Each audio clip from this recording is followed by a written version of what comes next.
కాశీలో ప్రవహించే గంగానది నీటిలో ఆత్మ అవశేషాలు ఉంటాయి కనుక ఈ నీటిని ఇంటికి తెచ్చుకుంటే అందులో ఆత్మల అవశేషాలు ఉంటాయని, అప్పుడు తెలియకుండానే వారి మోక్షానికి అడ్డంకులు ఏర్పడతాయని కూడా నమ్మాలి.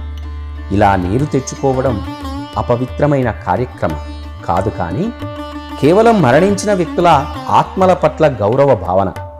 అందుకే కాశీ నుంచి ఏమీ తీసుకురాకూడదని పురాణాలు కూడా పేర్కొన్నాయి. అది బూడిదైన నీరు లేదా జ్ఞాపకాలు కావచ్చు. అయితే కాశీ క్షేత్రం నుంచి శివుడి ఆశీర్వాదం, ఆధ్యాత్మిక శాంతి భావన మాత్రమే వెంట తెచ్చుకోవాలని మన పెద్దలు పురాణాలు కూడా చెబుతూ ఉంటాయి. మణికర్ణికా ఘాట్ మాత్రమే కాదు, నగర సమీపంలోని ఇతర ఘాట్ల నుంచి కూడా ఆ గంగా నీటిని ఇంటికి తీసుకెళ్లకూడదు. ఇక్కడ మరణించిన వారి చితాభస్మం గంగానదిలో కలిపి ఒకవైపు నుంచి మరొక వైపుకు నిరంతరం ప్రవహిస్తూ ఉంటుంది గంగానది.